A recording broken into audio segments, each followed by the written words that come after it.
Assalamualaikum warahmatullahi wabarakatuh. Perkenalkan, nama saya Wahyuningsih dari kelas SD 18A3.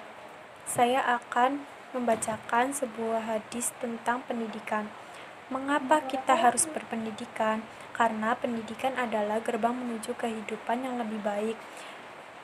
Dengan memperjuangkan hal-hal kecil hingga besar yang akan dilewati oleh setiap manusia, pendidikan adalah bekal untuk mengejar semua yang telah ditargetkan oleh seseorang dalam kehidupannya.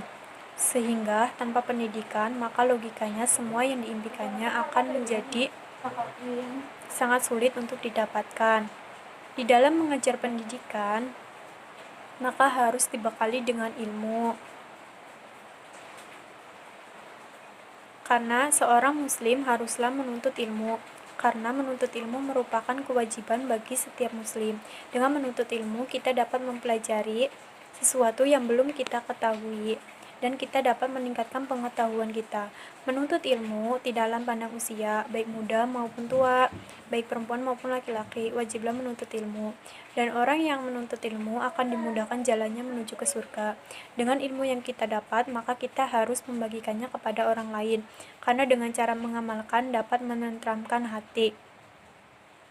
Rasa bahagia yang dirasakan saat mengajarkan ilmu kepada orang lain merupakan hal yang tidak ternilai harganya. Terlebih lagi, pengajaran ilmu tersebut sesuai dengan yang disukai oleh orang yang diajarkan, pastinya akan bertambah menarik. Dapat melatih kecakapan kita dalam mengajar. Mengajar ternyata bisa menggali kemampuan kita untuk melakukan hal dengan variasi berbeda-beda. Banyak orang mengira bahwa mengajarkan ilmu yang dipunyai adalah hal yang sia-sia belaka. Padahal anggapan tersebut salah besar. Justru dengan membagikan ilmu yang dipunyai akan mematangkan pemahaman diri sendiri terhadap suatu ilmu. Semakin sering membagikannya, maka akan merasa semakin mantap dan juga percaya diri.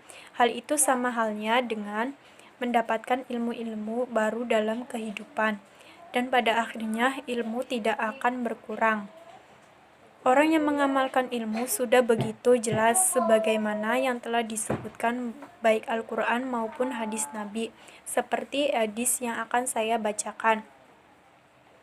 Bismillahirrahmanirrahim. Qala Rasulullah sallallahu alaihi wasallam, la yatbaghi lil jahili an yaskunna ala jahlihi wala lil alimi an yaskunna ala rawa'ut tabrani ilmihi. Terjemahannya yaitu, Rasulullah Shallallahu Alaihi Wasallam bersabda, tidak pantas bagi orang bodoh mendiamkan kebodohannya, dan tidak pantas pula orang yang berilmu mendiamkan ilmunya. Hadis riwayat At-Tabrani, perawinya Tabrani. Hadisnya sahih karena Tabranilah yang bertanggung jawab mengenai hadis itu. Bisa dijadikan pelajaran, bisa dijadikan suatu hukum juga. Penjelasannya yaitu bahwa orang yang bodoh agar menyadarinya dan harus berusaha untuk menuntut ilmu agar menjadi pintar. Demikian juga bagi orang yang berilmu, wajib hukumnya untuk mengamalkan dan mengajarkan ilmunya kepada orang lain yang membutuhkannya, baik diminta maupun tidak diminta.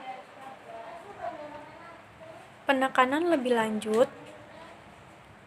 lanjut oleh Rasulullah SAW bahwa menuntut ilmu adalah merupakan kewajiban bagi umat muslim. Abu Dzar radhiyallahu anhu menceritakan, Rasulullah SAW bersabda, "Hai Abu Dzar, jika engkau pergi lalu mempelajari satu ayat dari kitab Allah adalah lebih baik bagimu daripada kamu sholat 100 rakaat. Jika engkau pergi lalu mempelajari suatu bab ilmu yang dapat diamalkan adalah lebih baik bagimu dibandingkan kamu sholat 1000 rakaat." Hadis riwayat Ibnu Majah. Begitu besar pahala mempelajari ilmu dibandingkan dengan sholat sunnah, sebab dengan ilmu tersebut seseorang dapat melakukan sesuatu secara benar.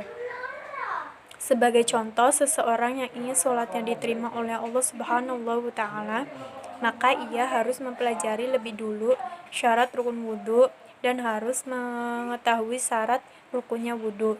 Tanpa mengetahui itu, niscaya sia-sialah sholatnya. Ilmu yang bersumber dari keduanya adalah cahaya dan pelita bagi pemiliknya, sehingga nampak jelas baginya kegelapan, kebatilan, dan kesesatan.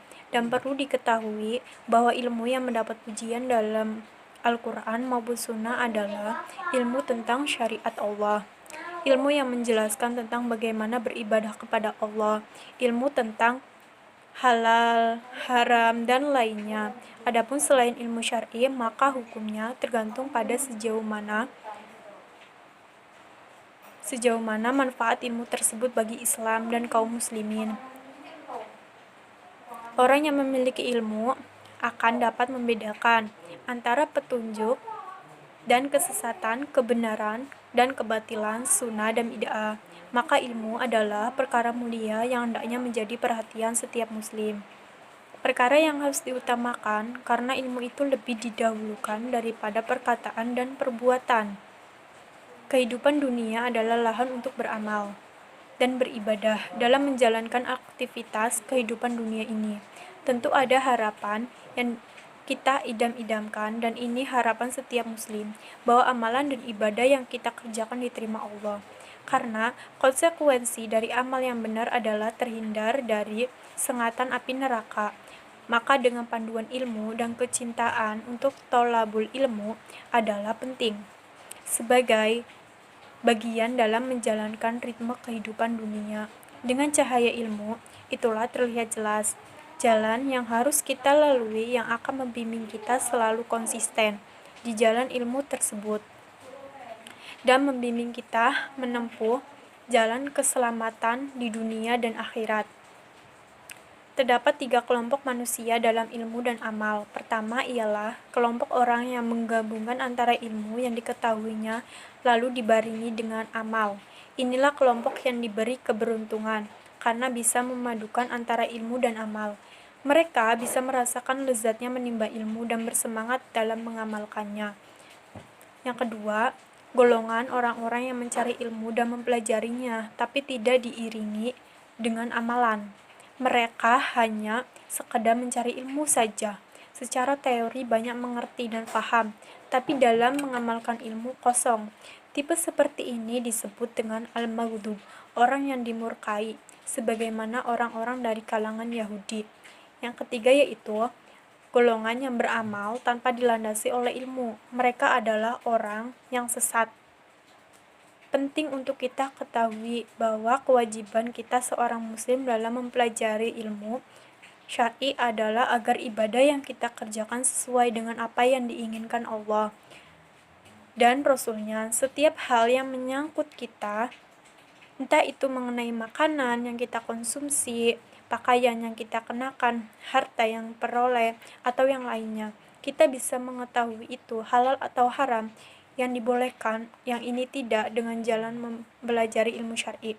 Jalan inilah yang akan memberikan kita kebaikan, mendapatkan kehidupan yang berkah dan kebahagiaan yang abadi di surganya kelak. Cukup sekian dari saya, kurang lebihnya mohon maaf. Wabillahi taufiq wal hidayah. Wassalamualaikum warahmatullahi wabarakatuh.